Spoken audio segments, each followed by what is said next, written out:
Hello, everybody, and welcome to Hashtag Truth. As you can see tonight, my guest is Zack Zulu, promoter for give me your wrestling company, All Star Wrestling of the Carolinas, or AWC for AWC. short. All right, there you go. We're going to talk about everything wrestling tonight, just whatever comes to mind. We're going to have a good time. If you guys have any comments, you know the drill. Just put them up there. If you have any questions for Zack, put them up there, and we'll be more than happy to talk about it. But we're going to start right off talking about the incident. I call it the incident because I think it's funny of uh, our friend Dexter Myers, who Yeah. came on Facebook in kayfabe as character, doing a character, and somebody took it seriously and actually went to the parents of the person that they were talking to and said a lot of weird things. I mean, I couldn't believe it. I'm not going to bash the person that did it because it's not a bashable offense, but it is kind of funny that it was a wrestler that did it. Well, What yeah. is your I take mean, on that? I was going to be quite honest. I mean, it's everybody nowadays they're always talking about everything's work, everything's work. Well, if that's your mindset and that's your mentality, then you should have known from the get go whether or not it was going to be a work or not. I mean, uh, come on, guys. I mean, for real, seriously. I mean, nobody in the right mind is going to put nobody's going to in the right mind put somebody like Casey Fox, which by the way she's a great worker. She's coming into her own. She's starting out fresh in the business, and we wanted to try to do something different.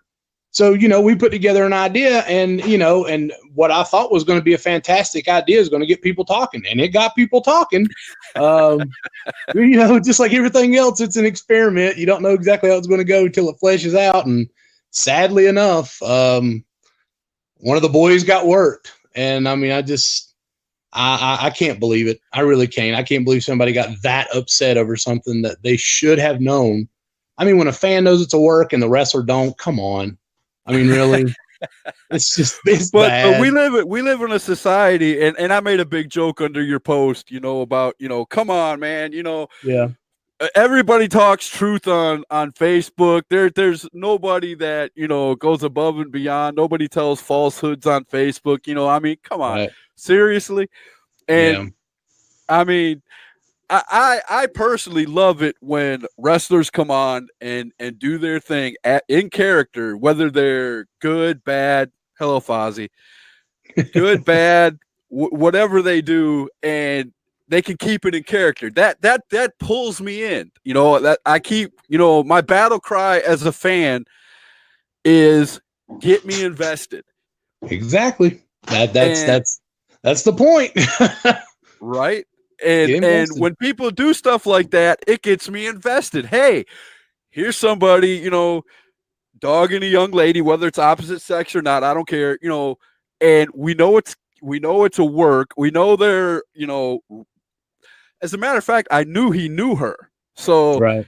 it was like, wow, this is gonna get interesting fast. Well, it took a 90-degree right turn really fast Yep. and got It was. totally blown out of proportion. And that's what's and as a promoter, I want to hear your jest on you have to be careful about that because some people will blackball a show or they'll pick out every little negative thing about the show and try to ruin you Oh yeah. on all social media platforms. Yeah. And I don't think it's right, that they go after the promoter or the owners or the, wrestlers aren't doing this. Wrestlers aren't doing this to be weird or they're doing it because everybody's involved. It's funny. Most of the time it's funny and Yeah. it gets the fans involved. But you have those few people out there who see that and how can you go there? How can you talk about a girl that way? How can you and it just blows my mind. Yeah. WWE can do it, and that's okay. They can Yep. have people come out half dressed, stripping in the ring. That's okay. But if an independent promotion does that in your backyard where you live, oh Yep. no, no, no, no, no, we can't have that. What do you say to that?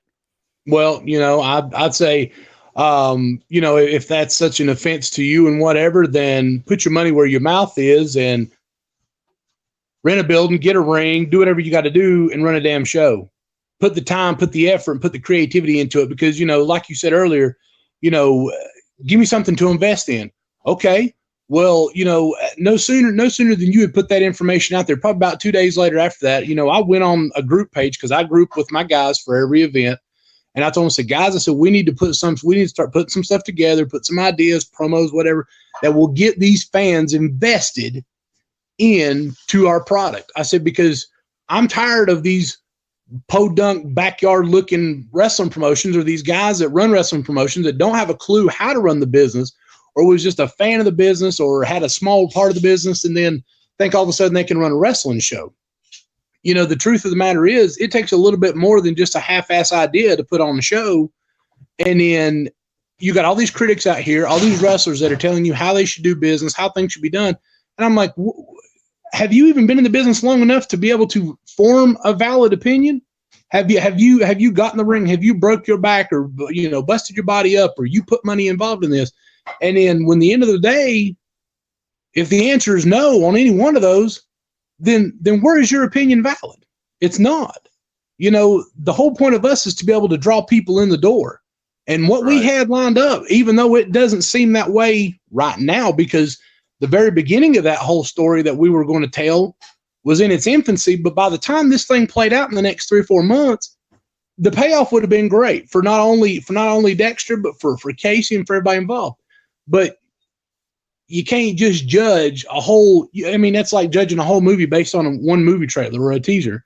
Now, if you do that, then you're not going to see it. And sadly enough, people do it, and then you end up missing out on a good movie. I've seen many movies like that where I'll see the trailer and then missing out on a good movie. And then 2 years later, after all your friends have been talking about it for 2 years, you go back and watch it and like, oh man, look what I missed. Yep. I wished I had seen it when it come out. Exactly.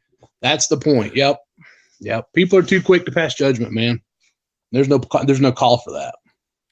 How hard? Let me ask. Since you're, owner promoter, how hard is it to actually get wrestlers? And I'm not downing any wrestler when I ask this. How hard is it to get wrestlers with the charisma to go through a storyline to get people invested in something like what you were trying to do? How hard is that?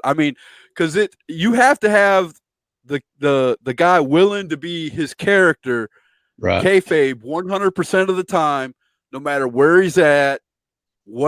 Even if he goes, and this is something that you talked about all the time, and I agree 100% with you. He's got to stay with that storyline and with that character if he's going to be professional when he goes elsewhere.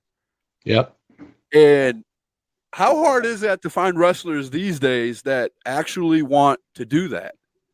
Well, I wish I could say, man, it's easy. Anybody will step up to the plate. But the truth of the matter is it's not. It's really not. You got guys, there's thinkers and there's doers. These guys are talent. I don't say guys because that's singling a gender out, but there's people out there, there's talent out there that will say, yeah, I'm up for anything, whatever will make the product better, whatever will get that over. And then when it comes time to do it, they're kind of like, well, I don't really know. It's kind of whatever. But then you got doers who, when they say they're going to do it, they're going to do it. So realistically, I wish I could say it's 100% across the board. Everybody's involved. But in reality of the situation, it's really about a 25% position. And of course, that may differ from promoter to promoter. That's strictly me. And the reason why I'd say it's that way in my case is because, you got a lot of places that run the same old drabby bullshit over and over and over again. And you never get to see anything different. You never get to see anything exciting. But then people always holler, I want to see something different. I want to see something exciting. But then you go out and support the same old stuff. So it's like, which one is it? Do you want something different? Or do you want something the same old, same old? So I guess guys feel comfortable with the same old, and that's why that's why a lot of people, a lot of talent or whatever is not interested in trying to do something different. They're scared to death that it might ruin them. It's professional wrestling. It's, I was about to say that you're playing a character. And I've heard you say this, and I say it as a fan too. It's like being an actor in a movie. If you go in and play who you really are, nobody's going to watch it.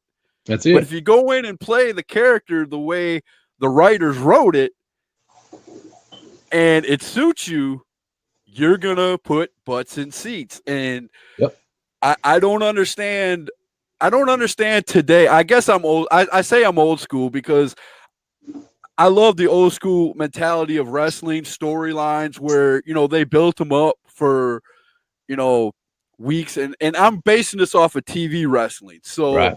independent wrestling, I'm learning now, is a lot different than that. Independent wrestling, these wrestlers have so many options that you could have them in a storyline, and correct me if I'm wrong, you can have them in a storyline, and if XYZ promotion comes up to him during that storyline and goes, hey, buddy, what's he paying you? $40. Well, I'll give you 100 to come to mine. See you, Zach. Gotta go. Some of them are sadly like that. Now, not all of them. I'll say that because, truth of the matter is, a lot of the guys that I've had that have worked for me in the past and that are working for me currently, thankfully, a lot of those guys I can say have stayed true to form. Have yeah, man, this, and I give them a kind of idea. This is what we're going to be doing. If you take a booking elsewhere, I don't have anything serious for you going. So if that's what you want to do, great, awesome, kudos to you. I'm not going to stop you from doing whatever you do. And then, which I'd like to touch on that a little bit later. But the truth of the matter is, if somebody's going to pay you more, well, great. But, don't expect next month if I'm having a show to come knocking on the door and say, hey, brother, you got a spot for me? I might, but you got to get in the back of the line and wait like everybody else does, because these other guys that are a little bit more loyal to these guys that are willing to come up here and do what's necessary to help my product out, those are the guys that I'm going to put up first. Oh wait, but last month you had me in a title shot contention. What do you mean I have to wait in the back of the line? Yeah.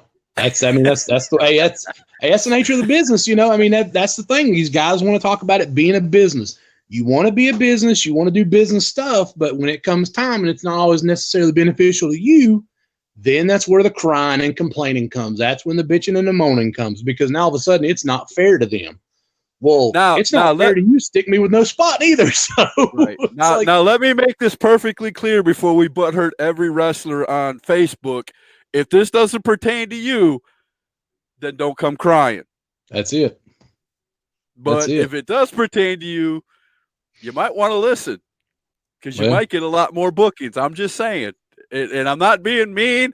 Everybody knows I'm a fan of any wrestler that wants to get in that ring, because he's got the courage to do what I've never been able to do. But I love watching it. So you're the nicer of the two here doing this thing tonight. So right. I got the halo over my head, and I'll hand you the pitchfork. So yeah, that's fine. But let's cover my horns up a little bit. Yeah, that makes a good show, though. That makes a good show, and it keeps it honest, and that's what I like about it. That's it. All right, here we go. This is what Dexter Meyer said. My job was to try to sell tickets, and I would have done anything to sell as many tickets as possible. And I simply said, me beating up Casey would not be child abuse now that she is 18. I'm sorry. That line was epic. And I agree 100% with you, Dexter Myers. I thought it was epic. I laughed because I know how much you care for her, and I know how much of a friend she is to you. I knew where you were going with it. It's just sad that somebody else took it seriously.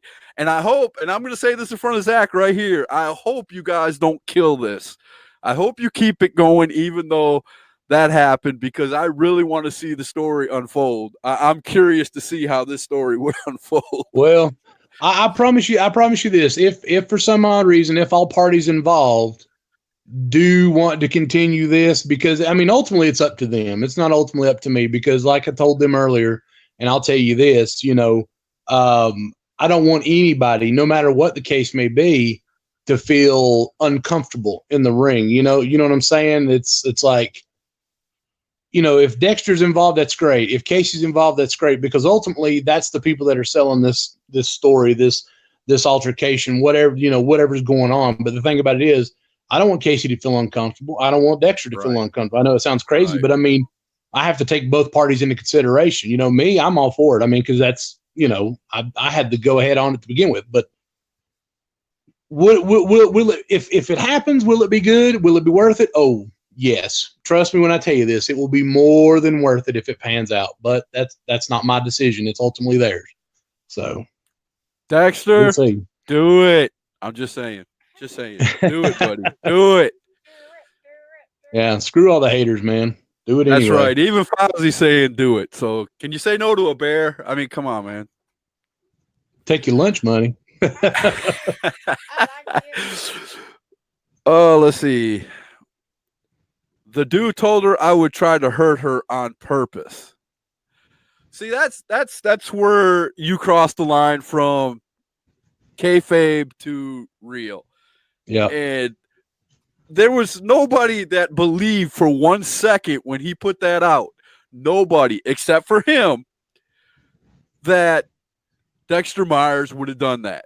Anybody who's ever seen Dexter Myers in a ring, anybody who's ever seen Dexter Myers on video, anybody who's ever talked to him personally knows that he really doesn't have a mean bone in his body. He plays a mean person and he does it well, but he really doesn't have a mean bone in his body. And that's what makes me offended when I see stuff like this. It's like, man, come on. I want to see a great story. They started off with a great story. Everybody was like, whoa, look what they're doing. And you got drama. It's like, man, come on. Automatically. This is exactly why people turn away from independent wrestling. Yeah. This reason right here. And that's why I like running my show and I call it again, #truth, because we need to get to the truth of this matter. If you're a wrestler and somebody's running kayfabe, you should know that, man. I mean, there's nobody out there as a wrestler. Now, we've seen stories of people who've got, arrest records and things like that who are wrestling, trying to hide their background. Yes, that's true. But for the most part, 98% of all wrestlers are legit. They just want to get a good story. They want to be involved. They want to get paid good. They want to have people love their character. They want to sell their merchandise.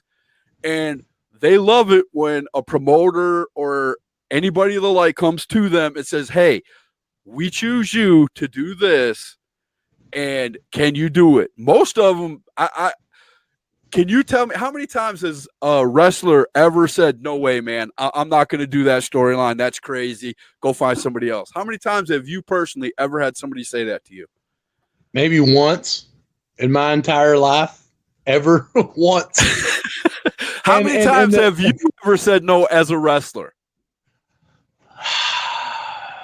Probably never, just because, I mean, to be honest with you, I was always the type of guy when I was a wrestler, especially, I wanted to get the product over. I wanted to make sure that, whatever my involvement was, whether it was the main part or just a piece of it, whatever, my job was to get people through the door, put asses in seats, man. And I mean, if the promoter thought enough of me to put me in that kind of stuff, then I was like, okay, fine, whatever. I'll do it to the best of my ability. But if it sucks, don't blame me because I'm just doing my job.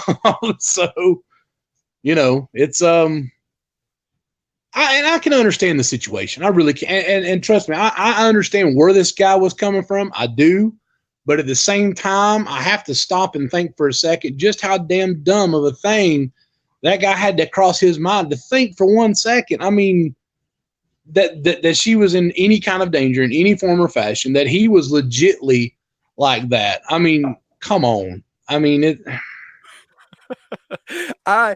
it blew my mind. I'm not going to lie. And I don't know the person who did it. I'm not going to talk badly about the person who did it, but do you seriously think if somebody wanted to put a woman's life in jeopardy that they would blatantly come out on Facebook and say, hey, I'm going to hurt this girl? She's 18 now. I'm going to do some wild things to her. Are you serious, dude? You have to be a special kind of stupid in order to do something like that to begin with. I mean, I'm just going to be honest with you. But I mean, okay, and here's the thing. I've wanted to say this, and I'm going to say it straight out. But the thing that burns my ass more than anything, it's like in professional wrestling, we find it okay. And I even told somebody this earlier today. I said we find it perfectly acceptable to have a wrestler go out there in a match and flip somebody over with his genitals.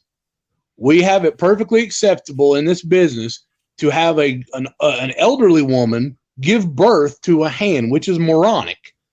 We find it perfectly acceptable to have a guy who's never wrestled a day in his life become the heavyweight champion of the world. But this right here is offensive to the point to where it's unfathomable, and that makes no sense to me. That makes no sense to me. No, it don't. I mean, it really doesn't. Triple H are going to have sex with a mannequin. That's fine. That's stupid. It's fine. Whatever. Nobody tarnished him for the rest of his career. Mae Young could have a baby hand on national television. That's fine. Sable can show her boobs on TV. That's fine. But this, what, 2 sentences maybe 3? Right. And the world the area just loses their shit. It's just like, no, we can't have that.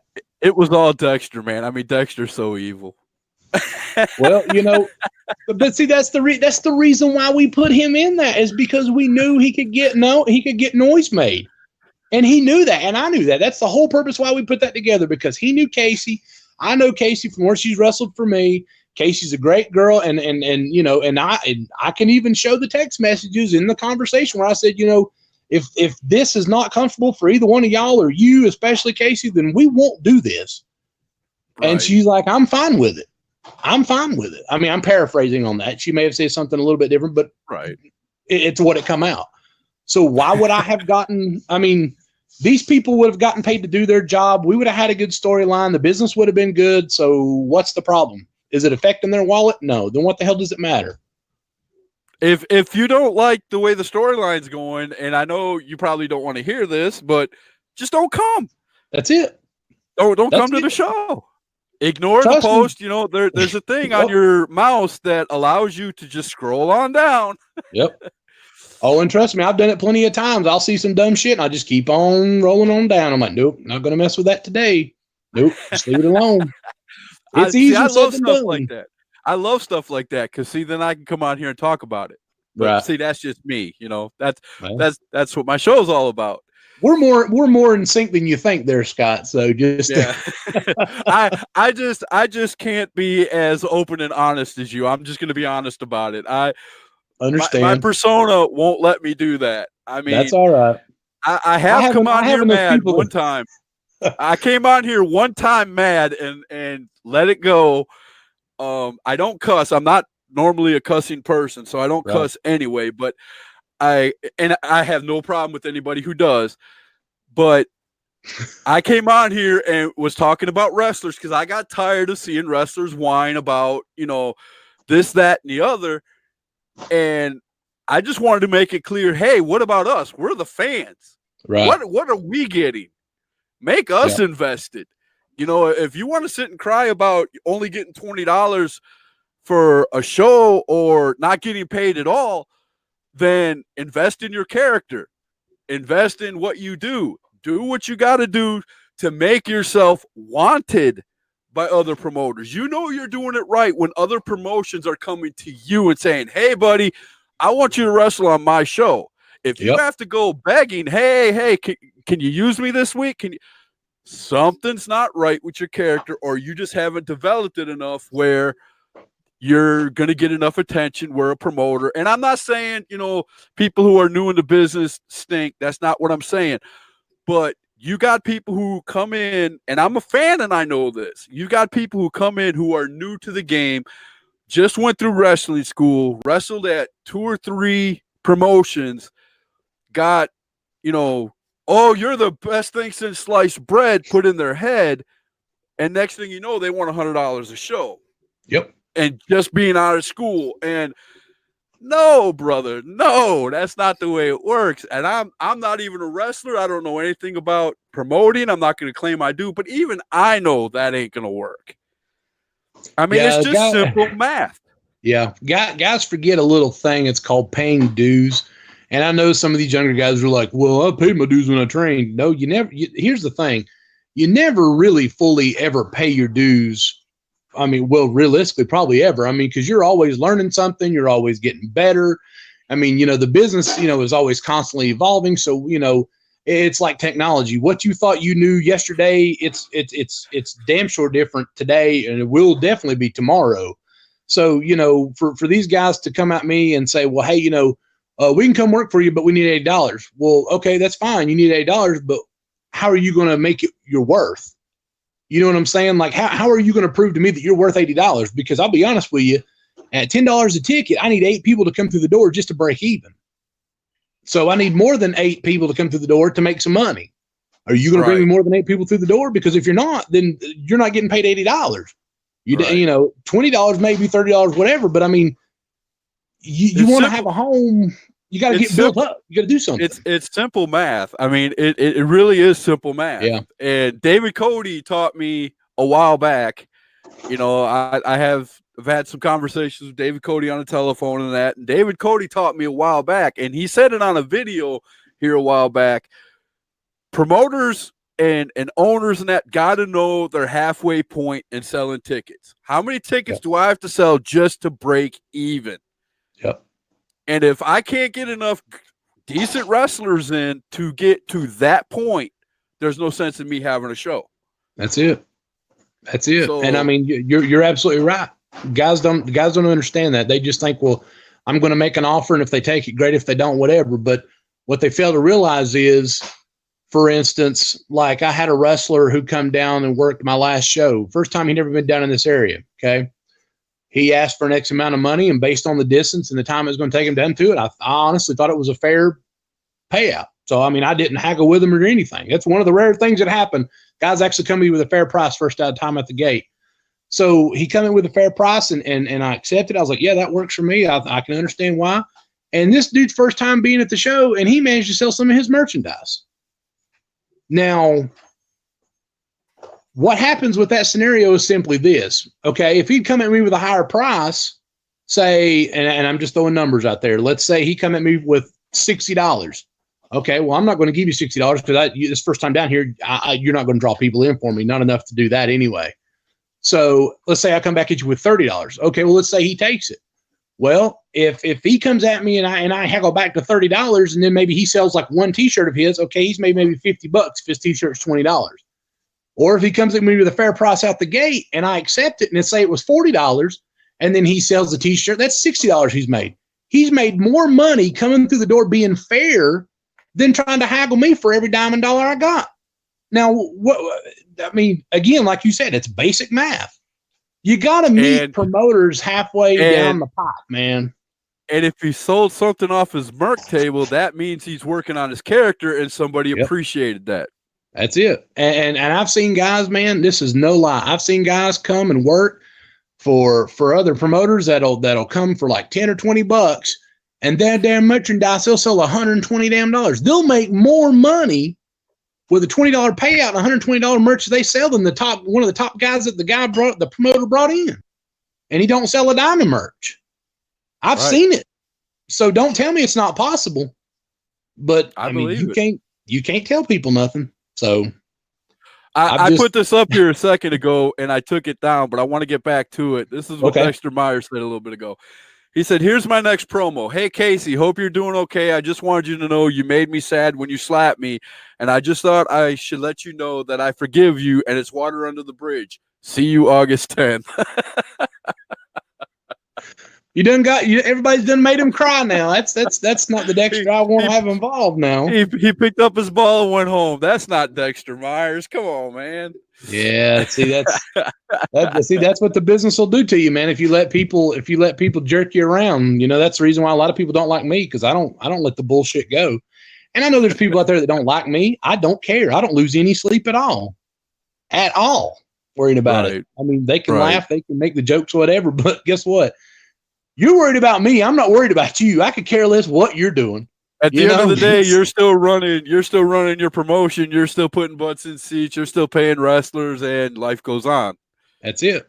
And that's the way all promotions should be, man. I mean, I once said, and I still believe this, that if all these promotions and all these wrestlers got together and actually started working together, my God, could you imagine the shows you guys could put on if just 3 or 4 wrestling promotions in the same area within 20 miles of each other could get a group of 12 wrestlers together and create 4 or 5 storylines that are legit storylines and go from place to place doing it. If you do it right, the math will it'll just keep adding up. At least in my mind, I'm thinking, man, if it works here and I know they're going to fight there and I'm loving this story and they're going to continue it over there, wow, I'm going to follow it over there. And then you're coming home and you're saying, hey, Joe friend, guess what's going on over here at this wrestling? And they're continuing it at this wrestling and they'll be back at that wrestling the following week. You got to come see this. Yeah. Because that's going to sell more tickets than any Facebook promotion, any other promotion. The word of mouth is going to buy, tickets, is going to sell tickets galore. And it's always been that way, no matter what business you're in. Coke and Pepsi didn't become the number one soft drink promoters because of their fancy little commercials. Right. They became the number one thing because everybody started drinking it. Oh my God, this Coke is awesome. Hey, you should go buy this Coke. You know what I'm saying? Well, that's how it happens. I mean, if you put a product in somebody's hand and they like it, they're going to tell somebody else about it. Simple as that. I mean, and don't get me wrong, and I'm not downing social media posts and shares them, because I mean, if there's one thing I do know, it, so why would I down it? Right, exactly. All tools, especially free ones, that are available to you to maximize the amount of number of eyes that are on your product, the better. That's fine. That's great. But the age-old secret, in case nobody knows, it's word of mouth. It works great. I can't tell you how many times I've had people send me messages on the AWC Facebook page or on one of the other social media or even privately and say, man, I really enjoyed your show, man. I really enjoyed it. I'm going to tell some friends, and next time me and them and everybody else, as God knows, is going to be coming. We're going to try to make sure we can get as many people as we can. I actually had a message just like that sent to me 3 weeks ago. No kidding. 3 weeks ago. It's exactly what was told to me. And I'm thinking, one guy, this guy brought his son to one show. All it took was one show, and they're hooked. And now they're going to beat the next show and any show after that. But you've got to give them something they want to come see. Right. And quit bitching and moaning and complaining because you ain't here, you ain't there. Well, if you're not here, you ain't there. Show up. Go help. Go do whatever. I'm going to give a shout out here right quick. Jack Morgan. Good kid. He used to work down there at UIW, down at Underground Independent Wrestling, down in Rutherford. And loose sleep, yeah. I might, but it ain't over wrestling, Jack.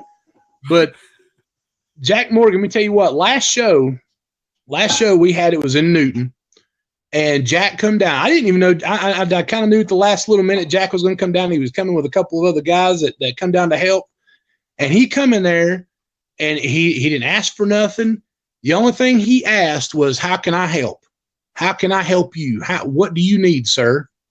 And okay, you want to help, you want to do something, I'll put you to work. And sure enough, everything I asked him to do, he didn't complain. He didn't say, well, I can't do this or I can't do that. He did everything he possibly could to make every request that I needed done, even though there wasn't but a few, done and effectively. And he helped me out more than just, being stuck trying to figure it out.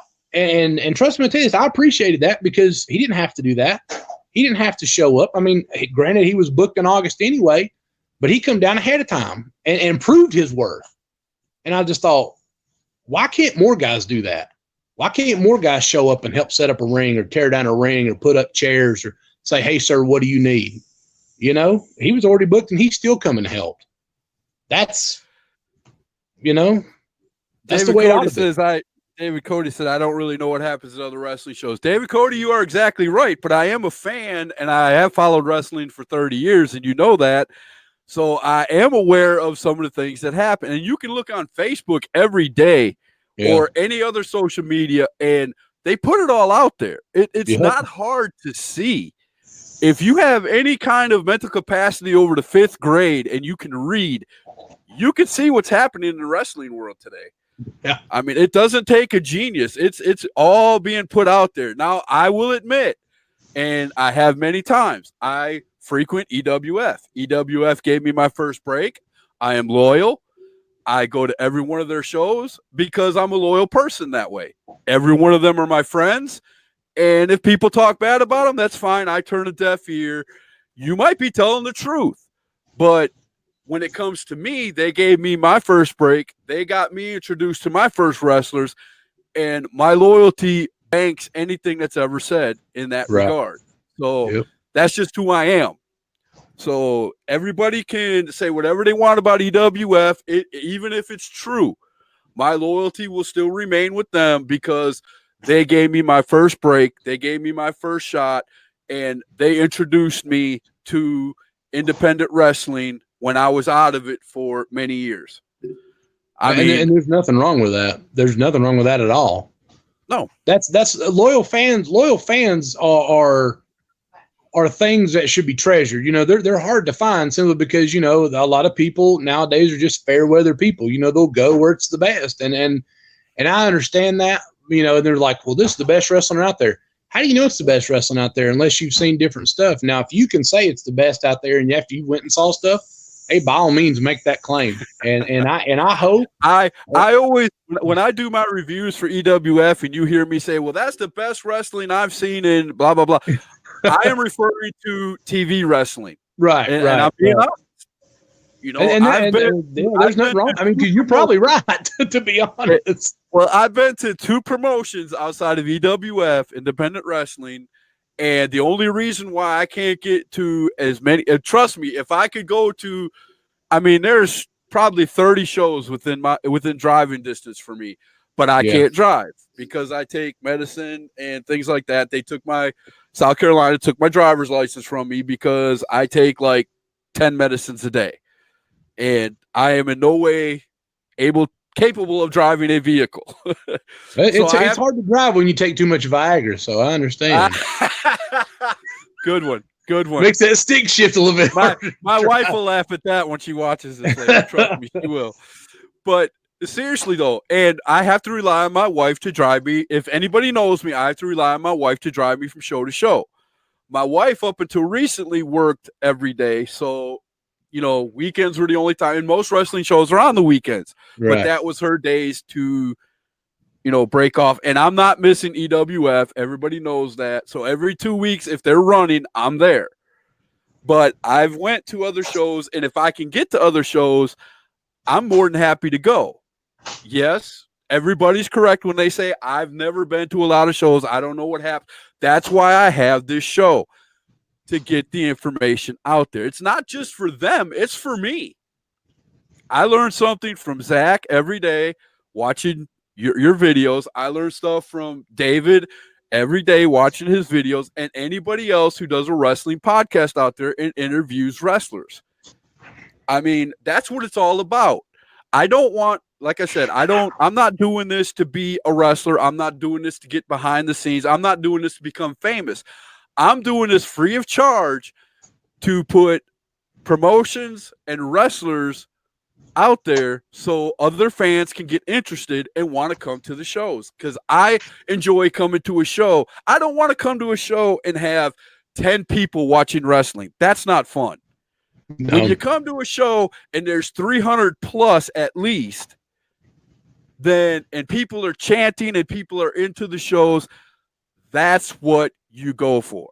Yep. And that's why I like going. And that's why I like doing this show.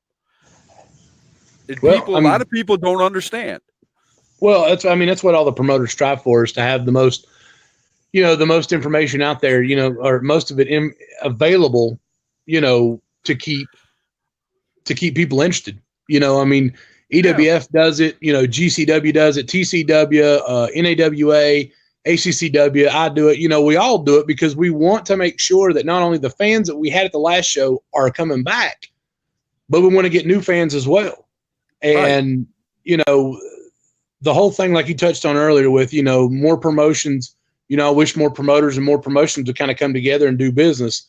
You know, some of those guys can't do that because of egos. Some of those guys can't do it because of conflict of interest. Now, you will find a good couple here and there that will be able to work together and be able to do good business.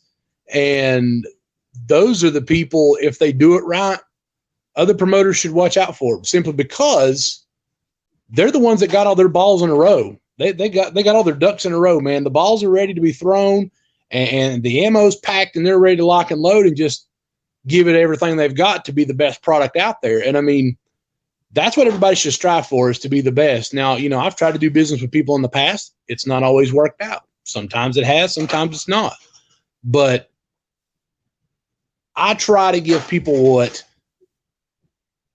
they want and what I think they're going to want. And that's not necessarily just because I know what's best, because I don't always know what's best. I've conversed with David Cody before and other people about ideas. And even the whole concept with Casey and Dexter, I hate to go back on it, but you know, that was a joint effort. You know, that was a collaboration of multiple ideas that were put together to make that thing work. But I mean, I'll take blame for it because ultimately I'm the promoter and it would have happened at my promotion. But, you know, you want people to come through your door, you got to get asses and seats. You got to give people a reason to come. And I mean, that's it. That's you it. know, I will say that every show that I come on the air, I will say that every show when I come on the air, that is my battle cry. Give us something to get invested in. I will say it over and over until people will not watch my show anymore. But that is what WWE and AEW, even though they're the best, they got all the money in the world. That's what they got to understand. They could have 12, 15 million people watching their product if they would give the fans what they want. Yeah. But they don't. Yeah. You got to be give. I mean, and people always come at me with, oh, they got all the money. Oh, it doesn't matter. You're going to watch it anyway. We watch it in hope that one day Vince McMahon or whoever's running the show or whoever's show we're watching, whether it's Ring of Honor, AEW, whoever, that they understand we want storylines like back in the day. And I keep saying back in the day because back in the day, I mean, when you had storylines like the Four Horsemen coming in as a faction and taking over a place, and then going down the road 30 miles and they do the same thing there. Granted, it was on TV, but still, back in the day, they had to travel from here to there, and it was different TV shows. Yep. And you were invested, and you switched over to those channels. You switched from Birmingham to Memphis to, you know, whoever was running the show that following week until WWE, of course, took off, and then everybody had to be in WWE. But if everybody could, and I'm not saying take wrestling backwards. That's not what I'm saying. But if everybody could get that through their heads that fans will come if you give them something to get invested in. Don't just go to wrestling school, come out, throw your tights on, go in the ring, and think you're going to be something. You've got to invest your time. And the people that are doing that, the people that are, and I'm saying this as a fan. I'm not saying this as anybody who has ran or I don't know anything else about wrestling but being a fan, okay? But if you invest your time in your character, people are going to come. When you walk into an indies wrestling event and you see merch tables right away, you can tell who's doing that because though that wrestler will be standing there and there'll be 20 people standing around that wrestler. Yep. And you'll look down and you'll see 5 or 6 merch tables with the wrestler standing there and nobody's there. Why? Because you've given them nothing to invest in. That is 100% true.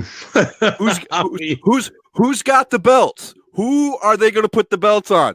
The people that are invested, that have the characters, that's going to put money in seats, that are selling their merchandise, that when they come back to the next show, you're going to see 10 T-shirts. Here's a name right here. I mean, yeah. I bought the T-shirt 2 days after seeing his first match at EWF, and that was last year. Wow. And I was like, dude, you got to get – I'm a big man like you, so I got to order mine. You know what I'm saying? Right. Hey, can you get me this size? You know what I'm saying? I'm not embarrassed. I wear a 6X.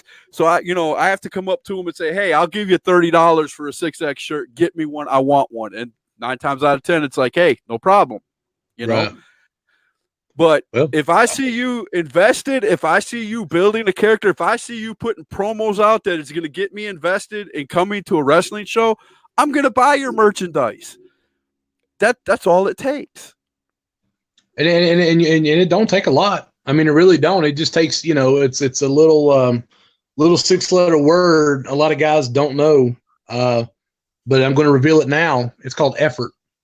Simple as that. Effort. It's 6 little letters that make up a word called effort. You make it, things will change. And and it can be as something as simple as, like if, for instance, and I've seen guys that have had this issue contact me, and he's like, man, I'm having problems. I can't sell my merch. I've got merch on there. And I'm saying, well, what are you doing? And he's like, well, I'm investing, but I've got all these pictures and stuff like that, and I'm trying to sell them, and I can't get them all sold. And it's just like, they some won't sell and some will sell. I said, then rotate them out.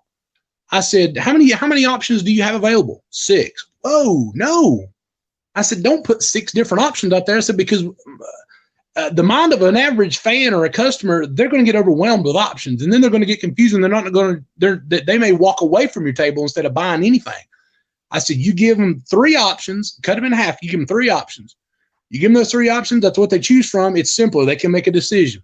Then next time you go there, switch them out. You go to it, and I'm telling you, as a fan's perspective, if you go to a small armory that usually gets 300, 400, 500 people, and I've seen this, and not only in just EWF but other places, and you have a merc table that's piled high with stuff, the average fan is going to look and go, oh, that guy must be really over. I'm not going to spend $50 for a T-shirt. And they haven't even walked up and asked you anything. Yep. You know what I'm saying? Yep. But I want to put this up here because I love Bill Hazelwood, and he gets right to the point, just like you do. BS. The heyday of wrestling is over, and there's no product on TV, no show or sporting event, or anything drawing the numbers they did in the 60s. Why? Because there's too many options for people to do. Well, I agree with that, but how many good options are out there, Bill? How many good ones? Yeah, I mean, you can only do so much with what you got. You could come at me with money. You could come at me with they got a backing. You can come back at me with they got the best wrestlers in the world. But if they're not putting a product out there that's going to invest people, I haven't watched WWE. No, I take that back. I watched 2 or 3 wrestling matches at the last pay-per-view, but I haven't really watched WWE since WrestleMania. I have no vested interest in it. I couldn't even tell you the last time I watched WWE, to be honest, and that goes for 2 reasons. One, because they don't have anything that interests me, flat out. They haven't in a long time. And 2, because social media is so prevalent and people have an opinion about everything, or people want to put that information out there. I don't even have to buy a pay-per-view anymore. Yeah, I don't have to buy a pay-per-view. I can just wait for the results to roll in. I'm like, well, thank you for saving me $50, or at the very least $10 for the WWE Network. I don't have to pay nothing like that. Right.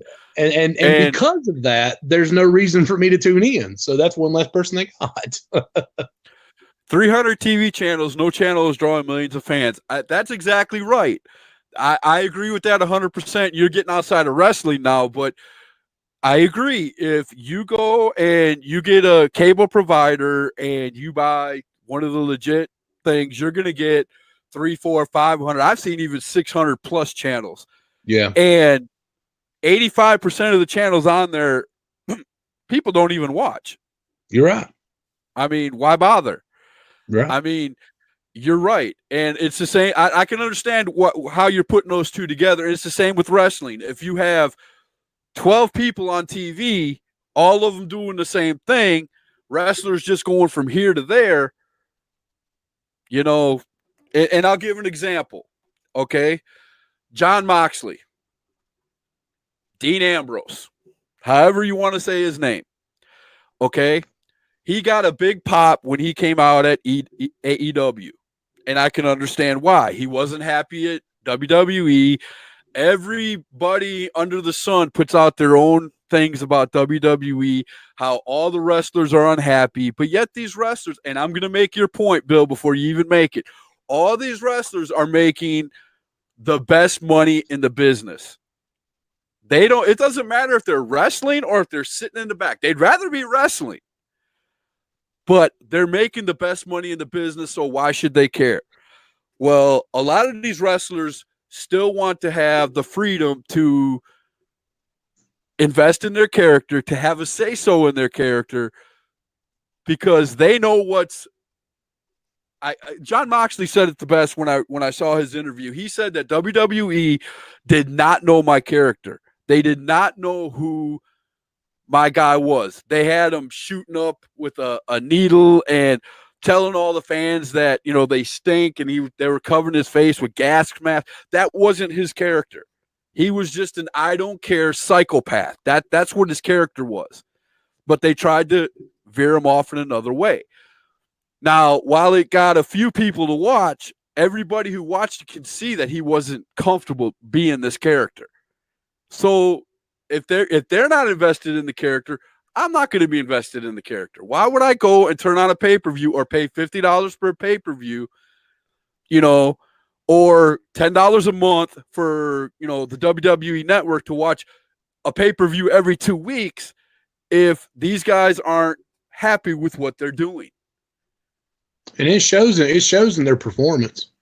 Yeah. I mean, it shows in their performance. I don't care what anybody says. It does. It shows in their performance. You see it all the time when guys aren't happy, or talent, or whatever you want to call them. If talent's not happy, I mean, their matches become lackluster. It's like they start going through the moves, and it gets I'm not repetitive. Laughing at you, brother. No, you're fine. Adam, I love you. You know I do. I've been playing a drinking game. Every time Scott says invest, I take a shot. I'm tapping.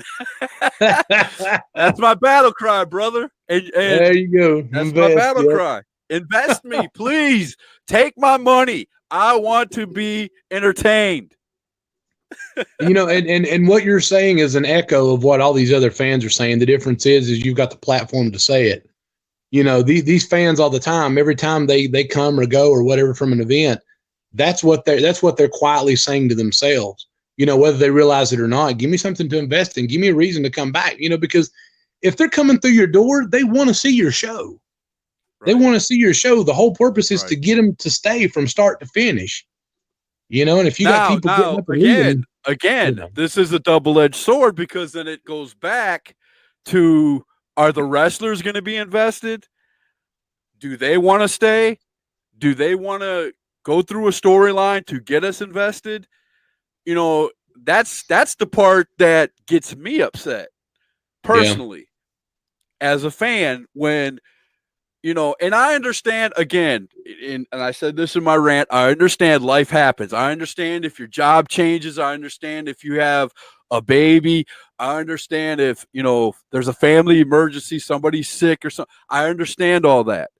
But if that's not going on and you legitimately leave in the middle of something that's going on, I have no respect for you as a wrestler. I don't. Yep. I just don't. And guys will lose bookings that way. They will lose bookings that way. There's a guy that well, I mean, just recently he was supposed to be on my show on May 3rd, and a great wrestler. I can't take nothing away from the kid as far as wrestling ability goes. But as far as professionalism and being humble and stuff, that's a totally different story. You know, can't keep his bookings, his agreements, can't keep the dates he asked for.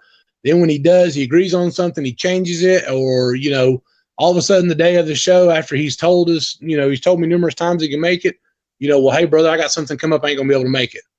You know, how many times can you say that? You know, I mean, that the word spreads, and you try to give people the benefit of the doubt, but then truth of the matter is, it's just them being lazy. Again, back to what you just said, them not investing. You know, if you want bookings, you want to go places, you want to get paid, you want to get sales and merch on it, you got to go. You can't sit at the house and wait for money to come to you. You got to go. Right. David Cody wants to know, how many shirts from wrestlers do I own? I own, I think, 10. My last count, I think, was 10. But in my response to that, of all 10 wrestlers, all 10 of them that I own, with the exception of one who just came back, and that's Ben Wright, all other 9 are booked every week somewhere. Wow. And a lot of them are champs, or have been champs, or are traveling. And I can name them, man. I got Austin Jordan shirt. Austin 2 belts. He has 2 belts right now. 2 championship belts. The main guy on the roster in 2 different companies. Big Country. Who doesn't like Big Country? Gosh, I can't even think. Jackson Sane. Been to many, many places. I mean, like I said, if you invest in your character and you are in the top-notch matches in a lot of your promotions, I probably own a shirt from you if you're in my area. And that's the way I am as a fan. If you get me invested, I'm going to buy your shirt. I'm going to put you out there. I'm going to ask you to be on my show. That's just who I am. And if you see all the fans doing that, that's to me what makes going to a wrestling match fun. If I walk in and there's 8 other people in a small venue of 100 people or 150 people, you got 10% of them wearing Jackson Sane shirts. Guess what's going to happen when Jackson Sane comes out? There's going to be some chanting. There's going to be some screaming. There's going to be some popping. That's what you want to see when you come to a wrestling show as a fan. And I want to be involved in that. So, yes, I do own a lot of shirts. I don't deny that. And that's the reason why. Yeah. That's a good reason. I mean, and that right there shows you, that as a fan, if you give them something they want to see, then they'll be back. I know we keep rolling around that ball, but I mean, it's the truth though. But it's so simple. But why isn't all these people in the wrestling business getting that? That's what kills me. Now, you do have people out there right now who are invested in their characters. You do have people, and they're getting the short end of the stick for one reason or another. But from what I've learned in wrestling is if you get under the wing of a veteran wrestler somehow, whether it be your trainer, if you have a decent trainer who has been around the block and teaches you the right way, you can't fail unless you just legit don't listen and do your own thing. But for the most part, if you have a good trainer, and I'm speaking out of the box, but from what I've seen, if you have a good trainer and people are teaching you right and you're respecting the business and you're putting in your time and you're open to learn every time you walk in to go to a show. And I don't care if you've been in the business 15, 20 years. I still hear 15, 20-year vets coming on this show and saying, Scott, I'm still learning today. I'm still learning something. And you keep doing that, that's where your $50 paydays, your $100 paydays, that's when, the shows that are legit right up underneath NXT are going to start picking you up and seeing you. If they're walking in to a show and they see 75 people wearing your T-shirt, they see your Merc flying off the shelves, why wouldn't they want you on their show? Why wouldn't they, why wouldn't PWX want you to come up there and give you a shot? You know what I'm saying? Yep. But if you're not doing that, then what gives you the right to complain? You don't have that right. You automatically waive that right whenever you don't care, when you don't try, because, I see guys, some really good talent all the time, asking, hey, I've got some free dates available. How can I get in to do this? And he got 2 hot dogs once. But you know what, Dexter? That's big baller money.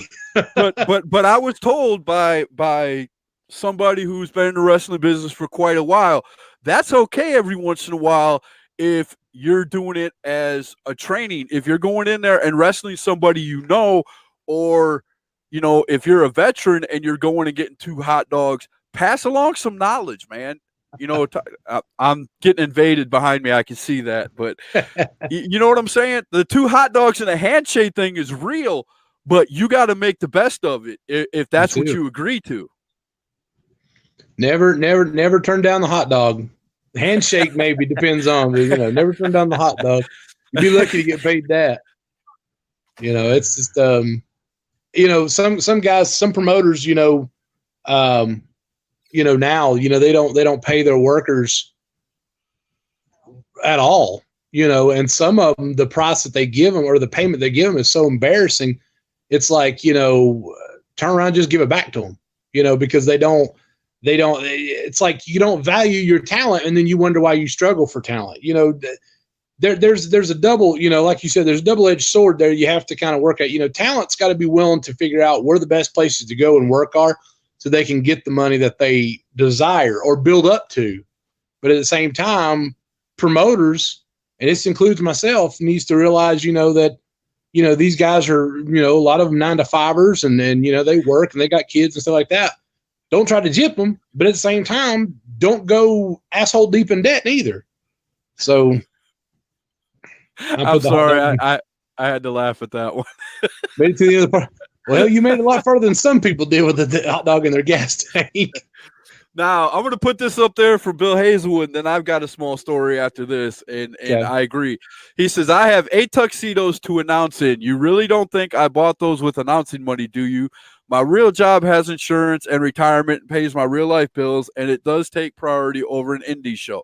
Now, I agree with that. Now, the story I like telling, Bill, is this one. Go on YouTube and look up the Honky Tonk Man shoots. And in one of those shoots, he talks about back in the indie days when he first started off, they came up to him with that Honky Tonk Man gimmick, and he went with it. He went with it so much that he went and had 3 suits made, each one of them with the rhinestones and $5,000 a suit. He invested $15,000 before he even wrestled his first match as the Honky Tonk Man.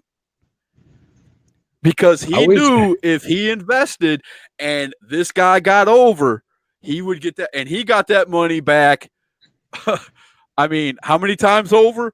Because he did what you just said, Bill. He invested in his character and he went all out. He went and actually, even though he couldn't play the guitar for a lick, and that was part of his gimmick, he did go to Sun Records where Elvis was, and watched people play guitar and learned how to hold it so he wouldn't look like a complete idiot up there. And, and learned to, do his little shimmy. The man didn't know how to dance to save his life, but he learned that little shimmy and it got over. Everybody knew what he was going to do when he came out to the ring. That's what wrestling is about. That is what we're talking about when it comes to investing in your character. It doesn't always have to be about money, but it's a good start. If you come out looking like a cookie cutter wrestler with just a pair of trunks, shorts, and, no shirt on, and you don't give us something to invest in, we've done forgot about you the second the show was over and we walked out the door. Yep. But if you gave us a gimmick, if you give us something to remember you by, and somebody puts you in a storyline, that's when we start getting invested. And that's where the promoters and the wrestlers come together. And that's what I love to see. That's my kind of wrestling. To add to that, when it comes to you talking about outfits and stuff, the one thing that kills more wrestlers than anything is wearing anything that's predominantly black. And I say that because everybody can get something that's black. Everybody. Even me, when I wrestled, my gear that I had was predominantly black. Now I had some, color into it like green or red or whatever the case may be, but it was predominantly black. And to me, I always felt like I could have stood out more if I did something a little bit different. And Guido, I don't know where really? that came right out of left field. Wow. Okay. But I mean, get some gear with some colors in it. I know, like, for instance, like a good tag team that really a couple that really stands out, guys like the International Superstars or the Ugly Ducklings or even the Gymnasty Boys. You see those guys like those that are tag teams that have colorful gear. I very rarely have I ever seen anything on them that has any black in it at all.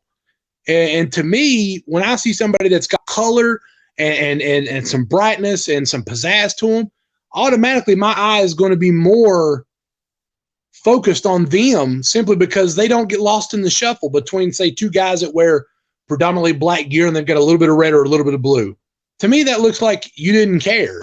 It's like, well, I just bought the cheapest damn thing that was on High Spots. And I'm not saying High Spots is cheap. I'm just saying, that's the quickest thing they could find. And I'm just like, come on, guys, get some creativity behind you. Do something different. Do something that's original. I mean, for Christ's sakes, I got a guy on my show that's a damn pirate. I got a guy on my show that's a fisherman. I got a guy on my show that's a damn clown. David Cody said that no one should remember Stone Cold. But wait a minute. Stone Cold had charisma through the roof. And when Stone Cold did a promo, the whole building had the whole building's ear. Yeah. There's a difference there. I mean, I agree. You can say that about maybe a few, but Stone Cold was not somebody who just came in black trunks and that was it. He could get away with wearing black trunks because his charisma was through the roof. The Rock could have came out in just a pair of white, whatever, and The Rock was through the roof because once he came out, once you heard that song hit the mic, you knew you were going to hear something that you hadn't heard, or you were going to hear the stuff that you heard all the time, and you were going to chant along. Again, invest me. You got me. Yeah. So I kind of agree, and I kind of don't agree with that. No, I mean, I understand where he's coming from. I mean, because like you just said, The Rock, Stone Cold, even Triple H, a lot of those guys had predominantly black gear. Even the Undertaker had predominantly black gear, during his ministry days and stuff like that. But at the same time, they also had a gimmick. They had a character that went with it that made sense for why they dressed and acted the way they did, and to me, there was a story behind it, and WWE told that story. And they were allowed, and with telling that story, they were even allowed to bring in his manager, the urn, they just kept adding. It was every year or every 2-3 years, he reinvented the character by adding something to it. And then next thing you know, here comes Kane, his brother, and they just kept adding to it. Now that, again, storyline, love it, get invested in it, and then it just, now it's like, okay, whatever. Undertaker's out there, whatever. Kane's out there. He's been in the business for over 30 some years. I'd say he's kind of he's kind of earned the spot of cruise control at this point. I love seeing him come out. Don't get me wrong. He is part of my childhood. I love seeing him come out. The entrance still gets me. I don't care if it is 45 minutes long. You still want to hear the bells go off. You still want to see the fire, and you still want to see him come out because it brings you back to the days when he could go in there and, so I'm not going to say I don't enjoy him, but that Goldberg, my God, dude. I've not seen it. I've only heard about it, and I can only imagine. You've got to at least go on YouTube and see that match. I guarantee you it's worth the 7 or 8 minutes to watch it. I hope so, because if I lose 8 minutes of my life and I can't get it back, I'm going to blame you. If you go into it knowing there's a ton of botches, if you go into it knowing that they had basically a fist fight afterwards in the back after the show, it's been on all the networks, and once you see it, you realize why it was botchamania from the beginning, dude. But I love both of them, and back in the day, they were legit. So they can get away with stuff like that. We're going to laugh about it, and in 3 weeks, we're going to forget that match even happened. Yeah. But, and we're going to go back to thinking about, WrestleMania, 25, I think, when he fought, Shawn Michaels and things like that. Those are the ones we're really going to remember. Or him and Mick Foley in the Hell in a Cell match. Yeah. I mean, that's the ones you're really going to remember when it comes to the Undertaker and that. But getting it back to Indies wrestlers, if you can come up with a gimmick like that and work it, and you don't even have to come up with like a Jackson Sane type gimmick. You don't have to come up with an Undertaker gimmick. Let me give you an example. Another guy, Chris Jericho. reinvents himself every 2 years. That man's going to be 90 years old still wrestling because reinvents himself every 2 years. It makes sense, and people love it.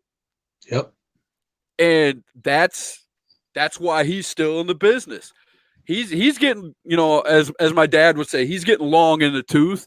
He's getting up there in age. He can't do all the moves that these, the Young Bucks and all these other guys, but he still knows the business enough to cut a good promo. He still knows the business enough to get heat to where people are going to watch his match. And that's he if it takes away from his wrestling skills, he adds it to his promotion skills. He adds it to his in-ring attire. He adds it to a clipboard. I mean, he put over a freaking clipboard, dude. Who in the wrestling business can say they put over a clipboard? When that clipboard came out, everybody, you made the list. I mean, he didn't even have to say it. So that just tells you the kind of creative mind that's behind him.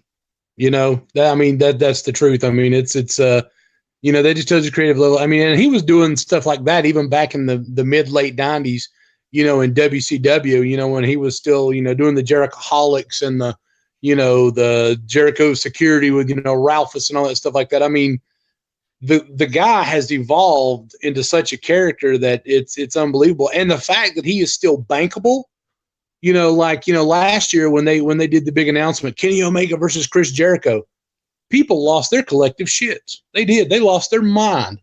They're like, oh my God, Kenny Omega versus Chris Jericho, that's going to be awesome. And I sold out the show in less than 4 minutes. In less than 4 minutes. And that show wasn't a WWE show. That show wasn't WWE. That wasn't TNA or any of them. They sold it out with a card that had 5 people that were known. Everybody else, I didn't know, but maybe a half a dozen of these wrestlers going into Double or Nothing. I'm going to be honest with you. Well, that's actually, I said that same thing to David Cody the other day. I said, there's a lot of those guys I didn't even know, because I was reading through the list of the people that was involved in that battle royal, just the battle royal. And I was like, I don't even know. Oh my God. Don't even get me started on that battle royal, dude. That was the worst. That was the worst thing I've ever seen in professional wrestling. How AEW thought that should be the first thing that their company should be known for. The person who thought of all that stuff, all those things that went into that battle royal, needs to be taken out back with the tallest tree and the shortest rope, man. I mean, it was horrible. It wasn't very good. Was bad.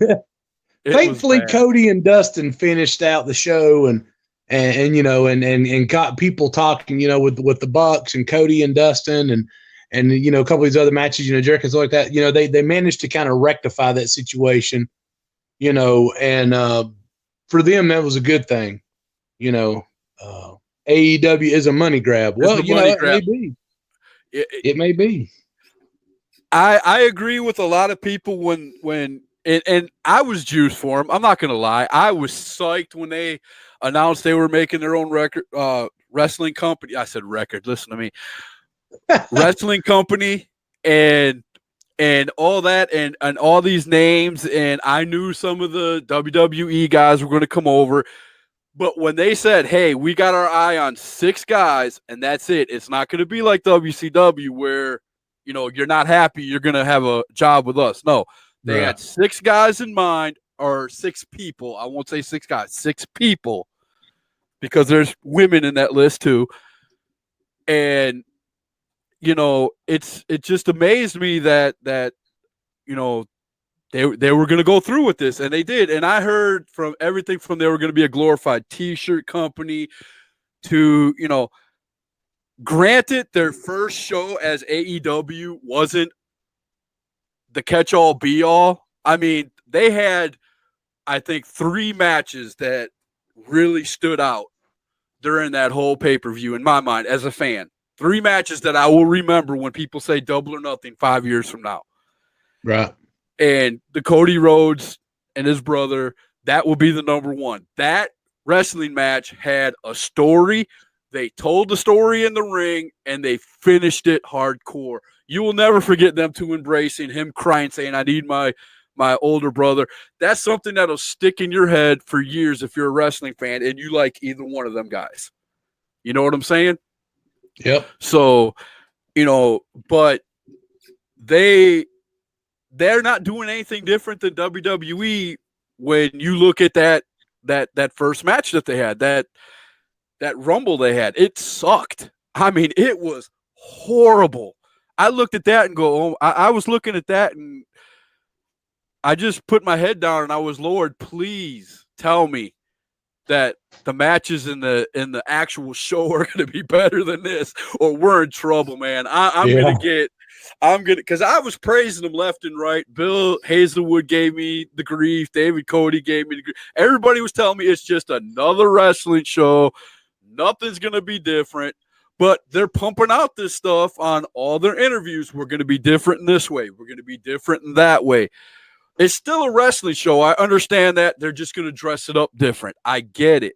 But I thought they were going to do that. And in some cases they did. And in some cases they didn't. Right.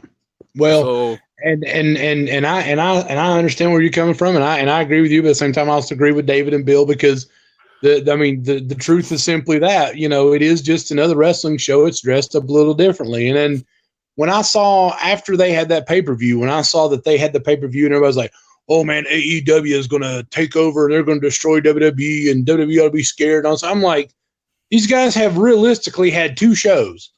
2 shows is all they really had. I said, these guys haven't even been on TV yet. You don't know their numbers for the TV viewership. You don't know where they're going to be in a year from now. Hell, they might be shut down in a year from now. And I thought, I'm not going to make my full 100%. I like them or I don't like them until Tuesday Night Dynamite has been on the air for about 3 months. Then I'll make my first. And for people who don't know, that's going to be the name of their Monday Night Raw or SmackDown. They're going to be called Tuesday Night Dynamite. So Tuesday Night Dynamite, I guess Monday Nitro was taken, I guess. Yeah, well, they're going. Everything likes to be explosive. Yeah. Well, that's all right. I mean, hey, and it might click. It might click, and it might work for them. And truthfully, there's no such thing as too much good wrestling because I mean, if there's an opportunity for AEW to get off the ground and get going and be something of some real. I don't want to say a real contender for WWE, but a good alternative to WWE, just like Impact was, just like Lucha Underground was, and Ring of Honor and IWGP. Hey, great. Fantastic. I hope it works out well for them. But I mean, the indie wrestlers themselves should be excited because that gives them another place to go to make bigger money. Yep. That all the wrestlers should be like, oh, yes, keep them coming, baby, because somebody will see me, somebody will like me, and my career will shoot off. Yeah, but here's the thing. In order to get there, you have to draw people through the door for people to give a shit about you. You got to invest. I don't know what Frank Roof means by please. You're going to have to Yeah, you're going to Scott Larson. It's something bad. I must have said something to get I know as many times as we've used it. I know as many times we used the word invest. I think Adam Jackson's had is alcohol. He's dead. He's got to be dead right now. Yeah. Alcohol poisoning for sure. Yeah, alcohol poisoning. Yeah, he's got to be dead if he's not. I don't know. He's got a stronger liver than I got. That's for sure. But yeah, I do. I think they'll be good. I think they'll be a good competition for WWE. I don't think they're going to be the next big thing. As bad as I hate to say it, and I know it's not going to be a popular opinion, but the closest thing WWE had to somebody shutting them down was 20 years ago in WCW. No doubt. I still to this day, and I will argue with anybody, if they wouldn't have ruined the NWO gimmick, they would have took over.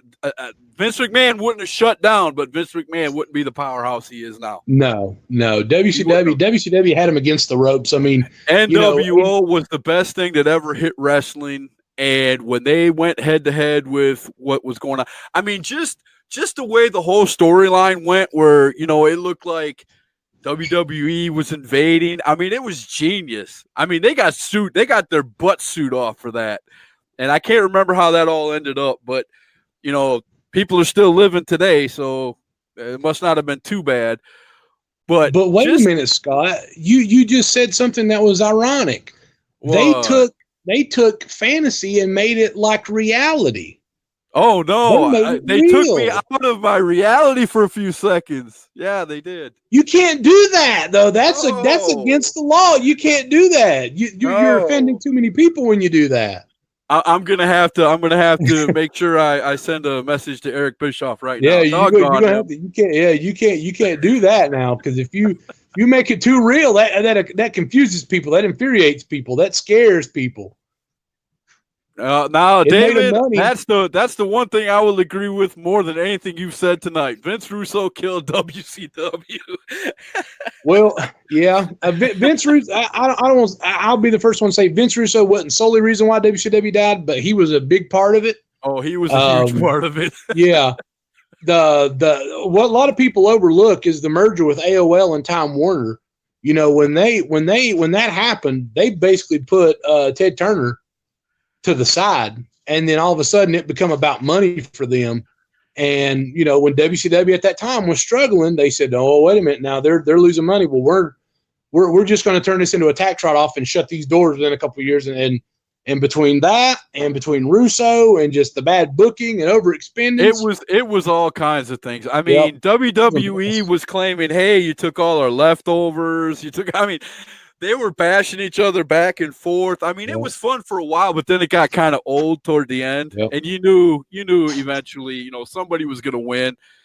And WWE just had the better job security, I guess. The better, I don't know how to put it, but they just did everything better at the end, man. They knew what they were doing more than WCW did. Yeah, WWE started fixing their mistakes, and WCW started making a lot of mistakes, and it just, unfortunately for them, it was a mess. It was just a mess. What do you want? I want to be on the show. You want to be on the show? Yeah. Say hi to Zach. Hi. Hello. Do you have a question for Zach? Okay, ask your question. Are you an unbookable? She wants to know if you're an unbook, or he wants to know if you're an unbookable. I'm not an unbookable. No, unfortunately not. No. Oh, you're lucky. No. He said you're lucky because he likes eating unbookable fingers. Breakfast, lunch, and dinner. They point at him all the time when he comes to the show, and she tries to bite their fingers. So I'm sorry. I used to fight some unbookables back in the day. Boomer Payne and them. And I've gotten in the ring and toyed with them a couple of times back in the day when they were different people, but that's all right. Hey, it's good. That's good memories, man. I tell you what, wrestling was good to me, so I can't complain. Wait a minute.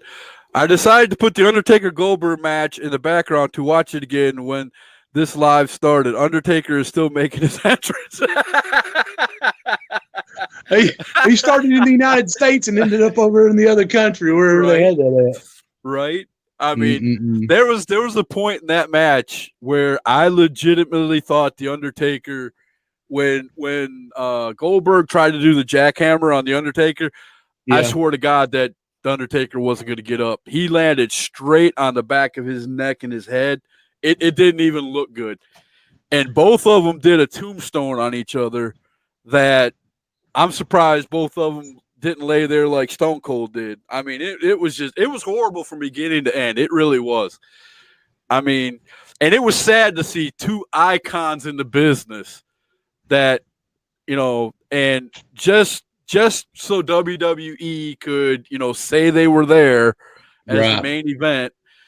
They didn't have to do that. They really didn't have to do that. People were going to watch it anyway, just like everybody claims. We're going to watch it anyway. They really didn't need to be there. I mean, yeah, I mean, and it's sad that happened. I mean, to be honest, it really is. It's sad that happened because, I mean, I know a lot of people's like, well, Goldberg was never an icon. Hey, whether you like to admit it or not, Goldberg made WCW money. And, to a lot of people in the business world, that's an icon. Because guess what? Hey, if you're paying my bills and you're making sure I got clothes on my back and food in my belly and he carried WCW for quite a while. Yeah, he was did. WCW. Yep. So even with NWO there, I mean, he was the man. When you said Goldberg, I mean, and again, here we go with a wrestler who had what 4 or 5 moves in his set. That was it, and 2 of them were finishing moves. I mean. But he was over as all hell, made tons of money, just like everybody's, saying, Bill Hazelwood and everybody. It's the truth. Yeah, sure. Undertaker showed up for his $2 million. Who wouldn't? Dude, I don't care if you're 90 years old. Hey, you want to show up at over here, and this Prince is going to pay you $2 million just to show up because you're the Undertaker. No, okay. I don't think I'm going to show up for $2 million. That's just not my. Are you kidding me? Yeah, that's. I mean, of course he's going to show given. Up. Yeah, that's a given. And I would take a chance and even let Goldberg slam me on my neck and take a chance of being paralyzed for $2 million. I mean, this is $2 million we're talking about. That's a lot of money, but I think I favor walking a little bit more than I do. Well, $2 million, but I mean, I see what you're saying. I'm just saying if it was me, Right. Well, to each their own, I guess. To each their own.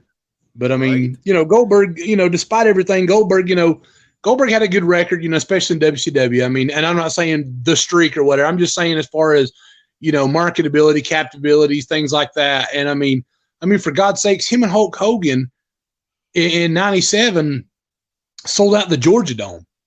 The Georgia Dome. That's a 40,000 seat arena. Sold it out.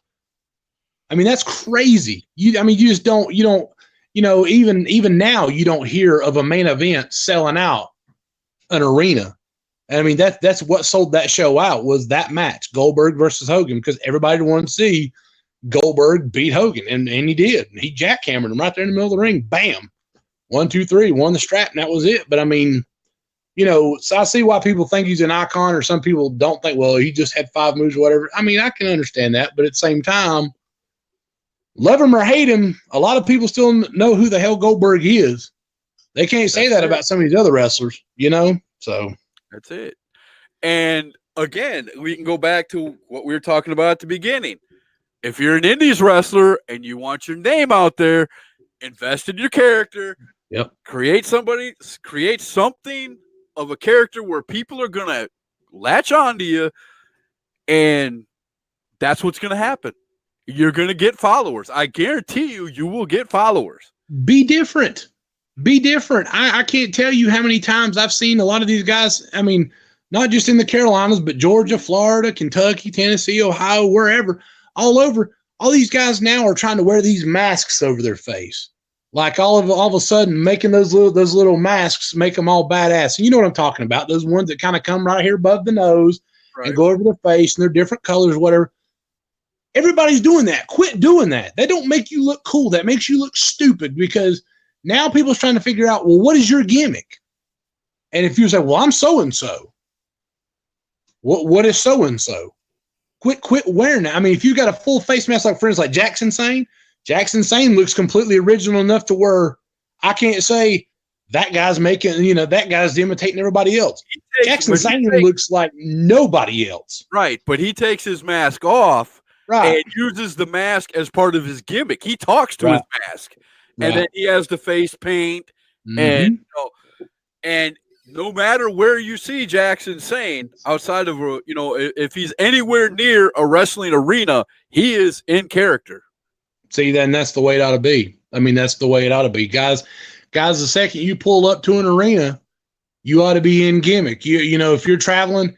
If you're traveling with, if baby faces and heels are traveling together, you better have somebody else riding with you, or separating you through another car or whatever, because babies and heels don't need to be riding together, and if a baby's going in, you better wear a mask coming in. That way the person that's a heel wearing a mask, or the baby face wearing a heel, that way nobody knows who it is. I mean, just protect the business a little bit. I mean, guys will say, well, kayfabe's dead. It's only dead because nobody's taking the time to do anything about it. Right. You know, I mean, some people can say we're killing the business right now. Well, are we doing any more damage? It's already been done. I mean, really, I mean, when you got wrestlers that can't figure out the damn difference between a work and a shoot, I mean, for the love of Christ, I mean, that's what started this whole conversation. You know, and it is. And you got wrestlers who don't know a wrestler's being a wrestler. Yep. Where do you go from there? Yeah. Where do you go from there? You can't go anywhere from there. And that's the sad part. Guys don't understand. And this is the truth. The workers get worked more than they realize. The difference is they have to stop and figure out what's actually a work and what's actually a shoot. And trust me when I tell you this, they have gotten worked more times than they want to admit. I've been worked before. Other people's been worked before because you want to believe in it enough, I guess. I don't know. But, you know. Bill, that is the honest to God's truth right there. That is so true. And that's why we love you, man. That's it. He does it better than anybody we know. He does it better than anybody we know. That's it. That's it. Cut through all the BS and just tell it like it is. That's it. I like giving a little BS though. It puts a little flavor to it. But anyway, I kill the business every time I get on here. Well, that's opinion based. Hey, man, I've heard everything under the sun about my show, and guess what? I'm still on, and guess what? David Cody's still watching me. There you go. So there you go. He's watching you right now. You're not watching him, so just you know, that's how I look at it. But he's been on my show quite a few times, so I can't say nothing bad about David or anybody else. To bust your balls. Yeah, hey, I'm a big guy. I can handle it. I put my big boy pants on every time I put this microphone in front of me, so it's all good. It's all good. Yeah. But, you know, to get this thing rolling on the downside, because it's been an hour and a half, brother. I mean, I could probably stay on here for 3 more hours talking this stuff, but the whole thing we're trying to get across, at least I'm not going to speak for you. You can speak for yourself, but the whole thing I'm trying to get across is I just love the sport of wrestling, and it just seems the more that us fans want to come and be a part of the show, it's harder to because nobody's working together anymore. And like you said, I heard you say it earlier. I've heard many people say it on many shows I've had. Egos are always getting in the way. And to me, that's a shame. To me, it's really a shame because it seems so easy from this side, and I know it's not, but it seems so easy from this side of the mic or being on this side, being a fan, to say, hey, I could take 12 people out there. I could book a show. If I had a ring, I could bring – but it's not that easy. It's not. It never was. It never will be because there are 9 million variables that go into making a show, and I understand that. I didn't when I first started this, I'll admit. But now I do understand that. But a lot of the stuff is self-inflicted. And I can say that as a fan.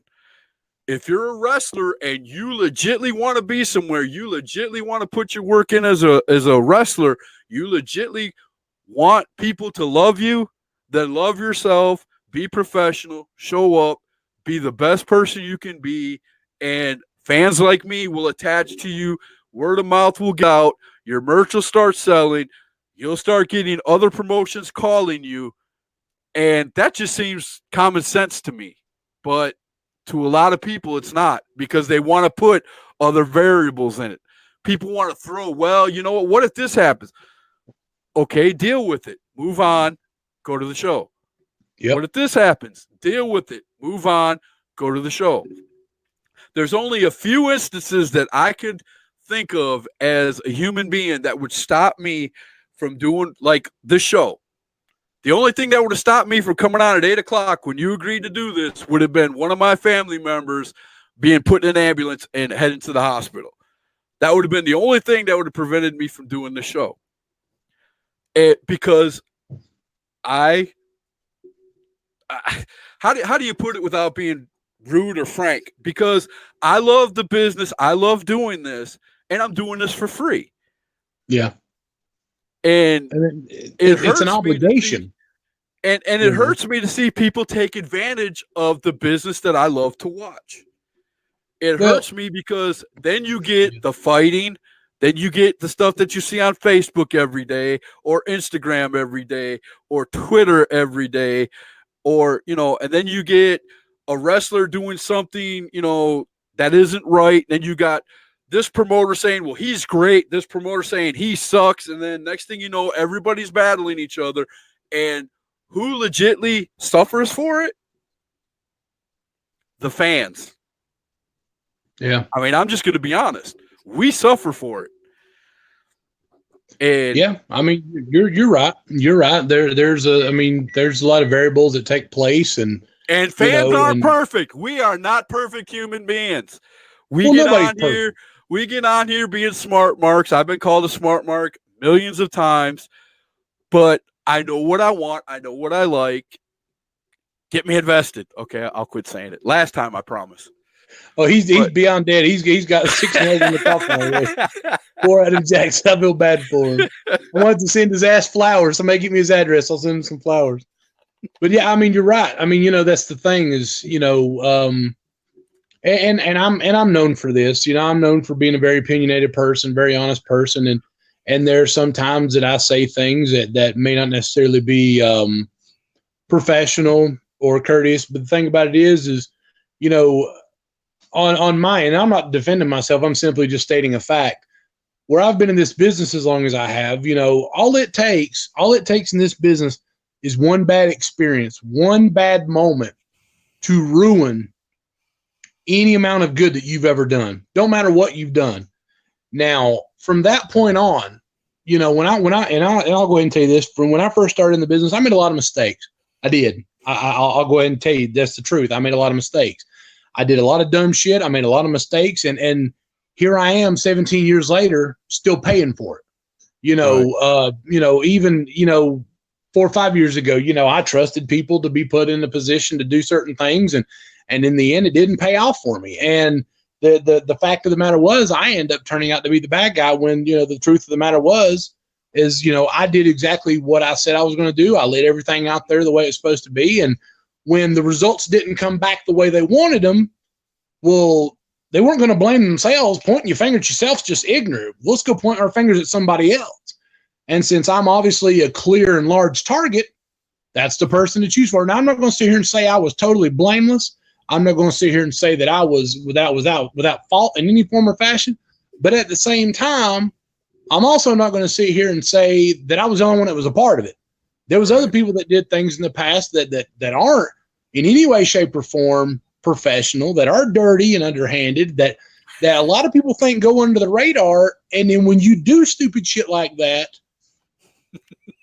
you have issues that come up where it's a he said, she said, or he said, she said scenario. Right. And you can't hush. And nothing good comes from that. It all just snowballs from there. Yep. It's all unnecessary drama. It's all unnecessary drama. It's just stuff that don't matter, and then people get an opinion of you that it doesn't matter what you do. People will have that fixated opinion on you, even if realistically you've never done nothing wrong to that person. I've had people that don't like me that have never met me, Scott. I've had people that don't like me that have never done business with me. They only know what they've heard. And the truth of the matter is, if I judged people based on what I heard, trust me when I tell you this, there's a lot of people I wouldn't work with simply because of that reason. If I were to judge people on what I heard, you wouldn't be on my show. See, that's my point. That's my point, Scott. And that's the thing that aggravates me. It's like, you got time to talk shit about me, but when it comes to the fact of saying, hey, what's your problem with me? What's your beef with me? What issue do you have with me? Oh, well, I have no idea what you're talking about, brother. I didn't say nothing bad about you. Yeah. Who said that? I never said nothing. Yeah, I don't know. Brother, I ain't got no problem with you. Well, really, because I've heard from this person, that person, that person, that person that you just You don't like me. Here's a video of you saying it. Oh, that wasn't me. Yeah, exactly. Yeah.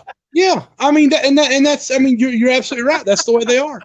Last year I did I was going to do a show in Irwin, Tennessee. We had started to do some shows in Irwin, Tennessee, and I had a date booked for June, and I ended up having to change the date because the armory that we were doing it at, they had to switch their drill hall days or something. I can't even remember exactly what it was now. But anyway, you had to change something for the United States Army. Oh my God, how dare you! I had to change something. God forbid, like it never happens to anybody. But so I mean, we just moved the date a week. That's all we did. Just 7 days. That's all we did. Just 1 week. And one of the guys that were that was going to be a part of my show was Jason Kincaid. I don't know if you've ever seen this guy work. If you haven't, nope. Get on YouTube and watch him. He's a fantastic worker. Why he's not been picked up by anybody, I don't know yet, but I hope he will be soon. And I'm going to write he was originally down while you're talking. Yeah, I mean, Jason Kincaid is a fantastic worker. The Gift, he's a fantastic worker. But he was supposed to be a part of my show and stuff. And when the date changed, I tried to contact him. Well, for some odd reason, I couldn't get a hold of him. Don't know. I tried his Instagram, tried his Facebook, couldn't get a hold of anybody. Unfortunately, I didn't have his telephone number. That's just one of the things of social media. You come and go with whatever. So I tried to get a hold of him, hoping he would see it. Well, I never heard nothing out of him. So I thought, well, maybe he just heard, maybe he saw it and didn't, ever respond back because he wasn't good for that, or he just didn't, care for the Senate, whatever. I don't know. But as we got closer, couple weeks before the show, he posts up on Facebook, doesn't try to contact me, just posts on Facebook about how there was supposed to be a date change and he wasn't made aware of it and all this other stuff. And, long story short, I misinformed him, or I didn't tell him right, and he just felt like he was done wrong. No shit. No sooner than he had posted that, within 30 minutes, there was over 90 some comments regarding, oh, Zach's a piece of shit. He, why did you do business with him? Blah, blah, blah, blah, blah. I mean, just running me through the damn dirt. Now, here's the funny part. Whenever I got a friend of mine to get a hold of him and tell him, hey, you need to check your messages and shit on your Instagram or your Facebook because he tried to get a hold of you, when he found out that I had tried to contact him, shit changed off a quick. No apology. No going on Facebook and Instagram. He apologized. He got on there and he said, egg on my face. I'm sorry. Da, da, da, da. Oh, he apologized. Okay. Now, the ironic part is the comments that were put on that afterwards. No shit. There were 17 comments. 17. 4 of those come from me when I was discussing something between me and another wrestler. Right. 17 comments. Nobody saying, well, damn, I was wrong. Damn, I wish I had really just listened to shit instead of just throwing my opinion out there. See, that's the problem. People assume the worst in you and don't give nothing time to play out.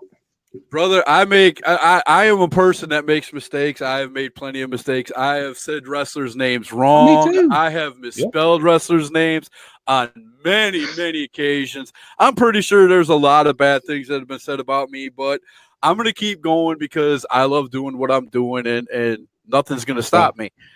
And as you can see, I don't have the most perfect show in the world, but it's getting better every time it goes down the line. And it's going to keep getting better. And eventually, I'm going to have what looks like a studio behind me. And I'm not letting the naysayers stop me. I'm going to keep going. And as long as wrestlers want to come on here and talk dirt with me, stay kayfabe, do whatever they want to do to get themselves out there, I'm going to be here to do it. And I'm not going to listen to all that stuff. I've heard it all. I've heard, well, only 3 people watch your show. I've heard, you don't know what you're talking about. You've never been a wrestler. You've never been this. You've never been that. Never claimed to be all those things, but they want me to claim it. And I'm a fan, and that's it. Bottom line, end of story. And I will never claim to be anything else. Now, if somebody were to come up to me and say, hey, I'll front the money, I'll hear some of your ideas, let's go make a wrestling show. Hey, who would say no to that? But I don't have it. And I'm like Dexter in a way. You know, I've got 1,000,001 ideas up here, but if I express them, they're hit and miss. Some people say, yeah, that's a great idea. Some people say, well, you know, that's, you know, and they got their reasons for saying no, and I understand that.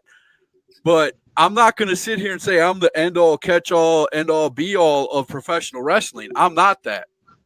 And that's not what this show is about. Yeah. And that's not what this show is about. Yeah. And if they go out there and they claim that I am that, then apparently they haven't been watching my shows. So, well, again, that's where assumption comes into play. That's where people assume the worst out of somebody based off of somebody else's opinion or just on what they have seen momentarily. They don't take the time to dissect. They don't take the time to educate themselves, research in any way, shape, or form. And, you know, that's where you get a lot of second and third party information, you know, and I'm just like, why can't guys, you know, you want to talk about being professionals, you want to talk about it being a business, then the most beneficial thing you can do for yourself, the most professional, the most business related thing you can do is if there's a problem with you and another worker, another promoter, or if you've heard something or said something or somebody said something, then go to the source.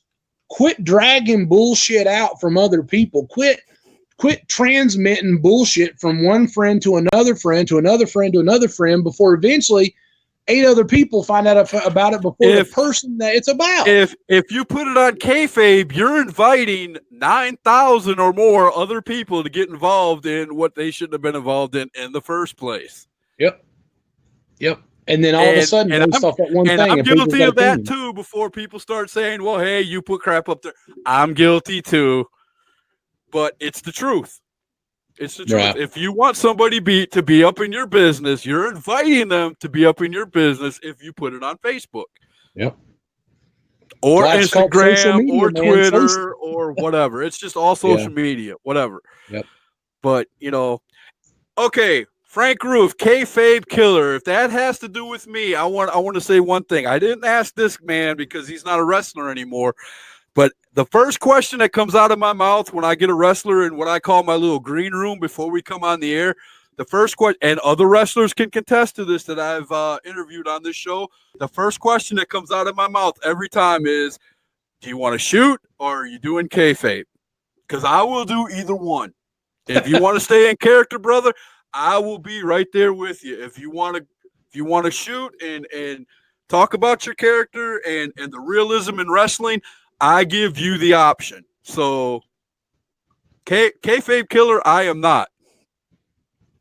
Well, I mean, anybody that knows me and knows my opinions knows they're very true and they're very honest. You know, so I mean, if you want kayfabe, you know, go somewhere else because I'm just going to be honest with you. You can't preach about kayfabe and then be watching something called #truth. That's not how that works. That's hypocrisy, brother. I stood for Christ in the house. There you go. Learn what that means first, Scott Larson. Okay, learn what means first. Maybe he needs to learn how to put up a proper profile picture instead of one of a tiger, because Lord knows that's probably about the closest he's going to be to being a badass when it comes to saying the things he does and talking the shit that he does. Now, see, that's something I try not to do because, believe it or not, I want Frank Roof on my show, so I'm not going to bash him.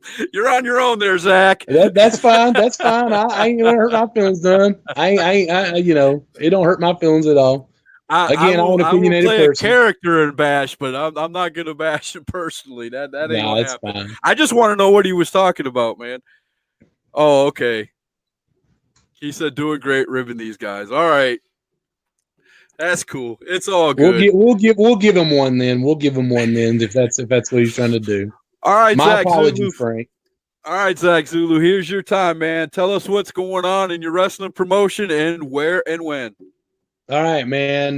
Next event, August 10th, Saturday, August 10th, the National Guard Army in Morganton, North Carolina. We're doing a special benefit for the Combat Veterans Motorcycle Association. It's 100% all proceeds from the door event. We're raising money for them. It's a veterans group that help out other veterans in need.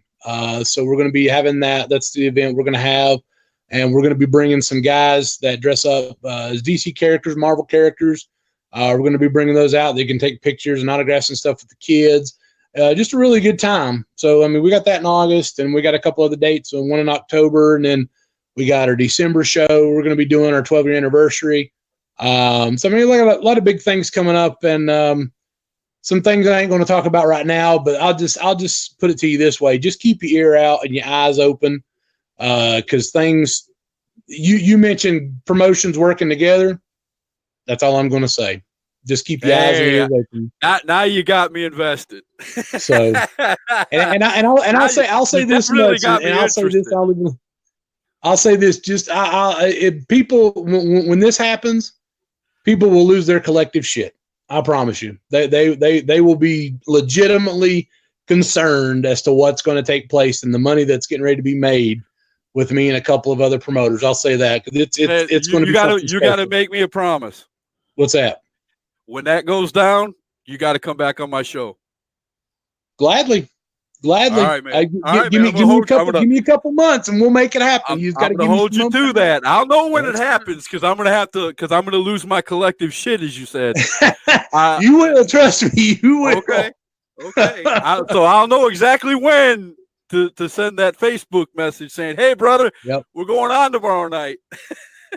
That's fine. That's perfectly fine. And I promise you, people will be some will be concerned, some will be excited, and some will still just be picking their jaw up off the floor, because I promise you it'll be something special. If it's not that big of a secret, throw some wrestling names out there. Who's going to be at your next show?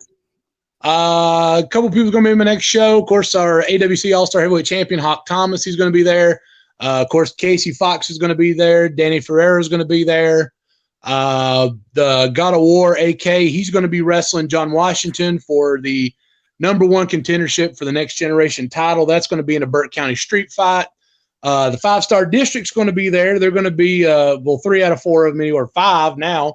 3 out of 5 of them. And then, of course, Max Carnage is part of it. He's going to be there as well. Brett West, Mike Levy, Johnny Ryder. I mean, and many more, man. I mean, it's going to be a really good show. It's a lot of different talent. You know, it's not the same old from other promotions. A lot of different talent. So now I have a good buddy of mine on here, Alexander Polk, who keeps telling me over and over daily. Now I'm putting you over, Alexander. Listen up. Keeps putting me over. Or keeps telling me every day, I've got to interview 5-Star. I've got to interview 5-Star. So, Zach, hook me up, man. I've got to interview 5-Star. Okay. So, I'll give you the contact information, the same I've got, and maybe you can make it happen with them, because they're a good group of guys, man. They really are. They're a good group of guys. I've worked with all of them, either in the ring or, promoter, wrestler, and they're all fantastic workers. So, I mean, it's You'll definitely have some fun with those guys, that's for sure. Man.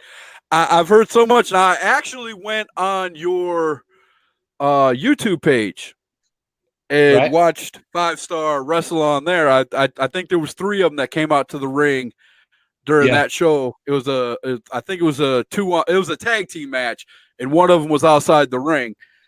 Yeah. So I do know what they look like. I don't know anything about them, but I would love to interview them. And if Alexander don't quit commenting and calling me, man, I'm gonna have to make him a family member. I mean, I'm just saying.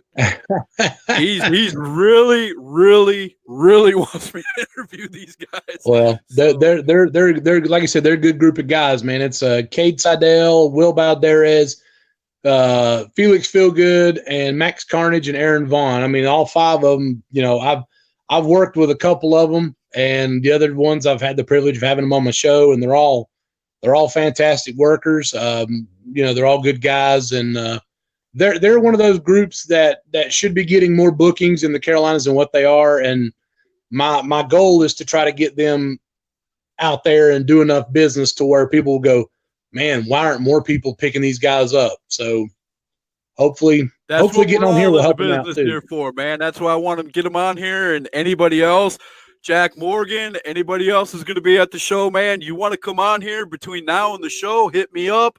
I'll be more than happy to bring you on #Truth and get you out there, Zach. If you have any wrestlers, send them my way, man, if they want to get known or just want to have an interview to tuck under their little thing that they bring to show how good they are to you promoters, man, I'm here and I do it for free and I love doing it, man. So got to put that out there.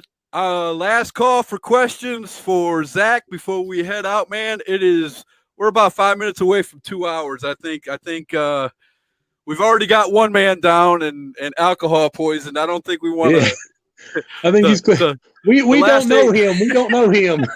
Yeah. We don't make no claim. Just so when the cops come, we don't know who that is. Dexter Myers says the Undertaker's still walking to the ring.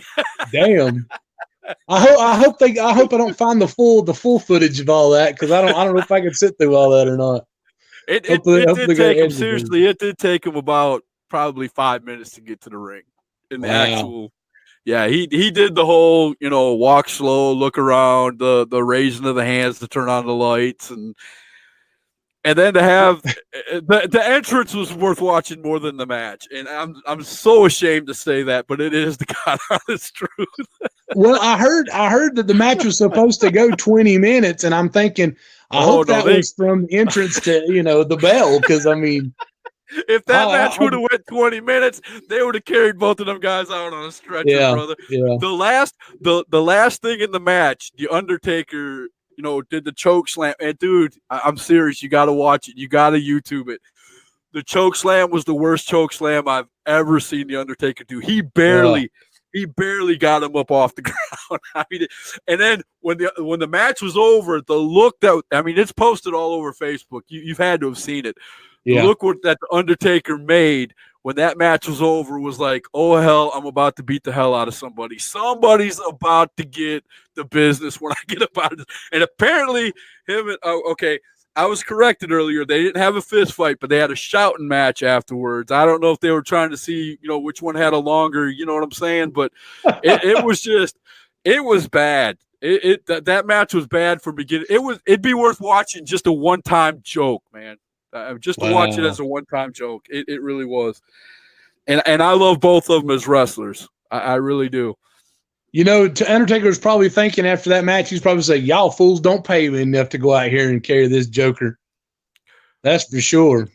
Billy Biggins Jones said he will send Sammy Ray and the Unbookables my way. I would love to interview Sammy Ray. The Unbookables already know they have an open invitation to my show, but now that you mentioned Sammy Ray, I would love to get her on the show. I've definitely got a bunch of questions to ask her after what she did to the Kodiak at the last show. So that would be an interesting. If you could get that for me, Billy, I would really appreciate it, man. Anybody that wants to come on the show that has anything to do with professional wrestling is more than invited. All they got to do is hit me up on my Facebook page, man.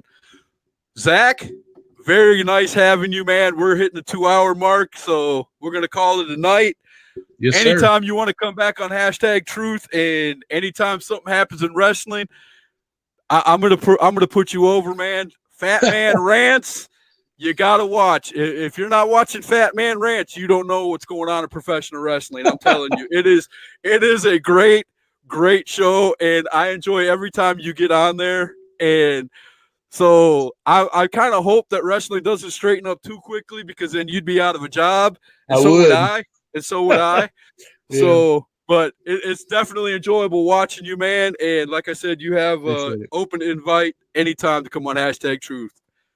Well, I appreciate you having me, man. And I tried to be a little bit more civil tonight. I know a lot of people have probably let down. They're like, oh, no profanities, no, But I loved it when I put that up there that I was going to have you on at 8 o'clock, and David Cody, the first person.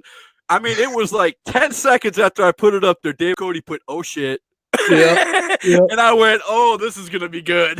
Yeah, I tried to be civil tonight. Like I said, it's not my show. I'm just a guest, so I tried to be a little bit more civil. But like I said, you. That's what this is all about, man. When you come on here, you be you. I want to put that out there, make it perfectly clear to everybody that comes on my show. I do not filter you. David Cody comes on here and says what he wants. If Bill Hazelwood wants to come on here, I've had him on my show. Say whatever I do not do that. Now, just because I don't cuss most of the time, that's just me. But you be who you are, because that's why I have you on my show, man, because people like seeing real. and Well, you're real, and I appreciate that. I'm Italian. I have a tendency to use more words than probably what the English language allows. But I mean, you know, you invent words as you go sometimes, right? I do. Sometimes, I get rolling. I make words up. It's like, you know, I start compounding words together that should never exist together in any form or fashion. But you know, that's just me. That's just who I am. I think we've overgone our limit. David Cody's just telling us to shut up at this point, man. This is the most entertainment he's had all night. So you know what? I ain't going there.